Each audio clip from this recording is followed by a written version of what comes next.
Have you ever witnessed a sunset so intense it felt like the sky itself was bleeding? That's what it was like for Sarah on that fateful evening. But this wasn't nature's artistry. It was the beginning of a night that would test every ounce of her strength. The day had started like any other in her small, peaceful town nestled in the valley.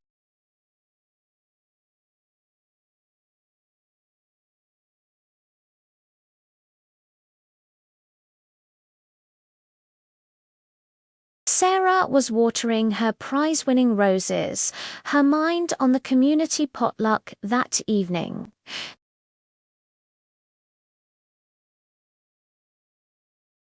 As dusk settled, a strange orange glow appeared on the horizon.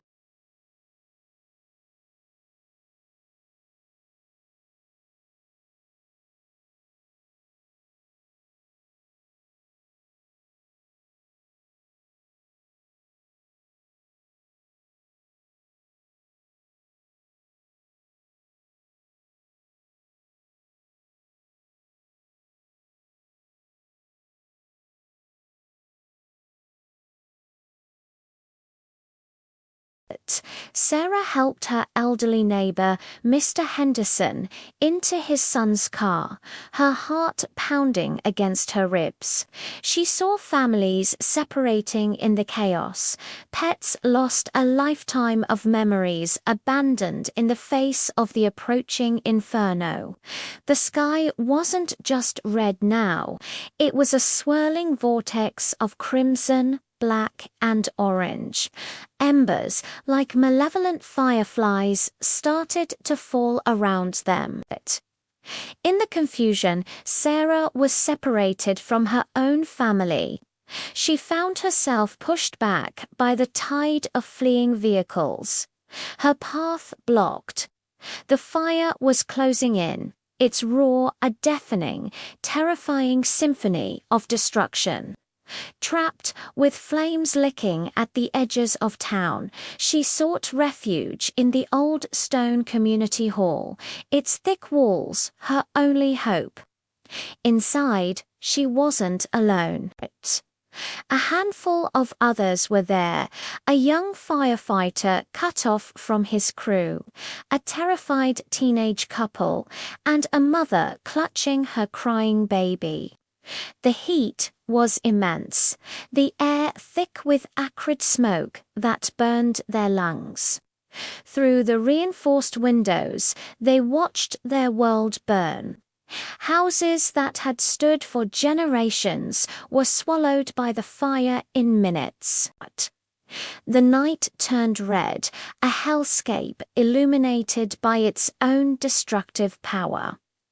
Hours felt like an eternity. They shared water, offered words of comfort, and held each other's hands through the darkest moments. The firefighter, though just a young man himself, became their anchor, his calm training cutting through the terror. Sarah, who had always seen herself as just an ordinary person, discovered a well of courage she never knew she possessed. She comforted the mother, helped ration their meager supplies, and told stories to the teenagers to keep their minds off the roaring beast outside. As dawn approached, the fire's roar began to subside. The angry red of the night softened into a smoky, ghostly grey when it was finally safe to emerge. What they saw was apocalyptic. The town was gone.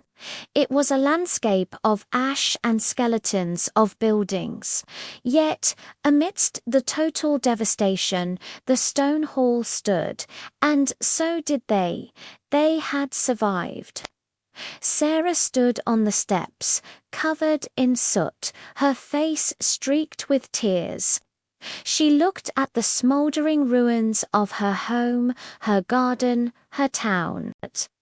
But as the sun, a pale disk in the smoky sky, climbed higher, it illuminated something else.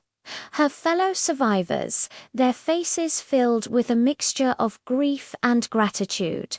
They had lost everything, but they had each other. In that moment, Sarah knew this wasn't just an end. It was a beginning. The night had turned red, but she had stayed standing. Not just physically, but mentally and spiritually. She had faced the worst and found the best in herself and in others. The long road to rebuilding lay ahead, but they would walk it together. Her story and the story of her town became a testament to the unyielding power of the human spirit to endure, to connect, and to rise from the ashes.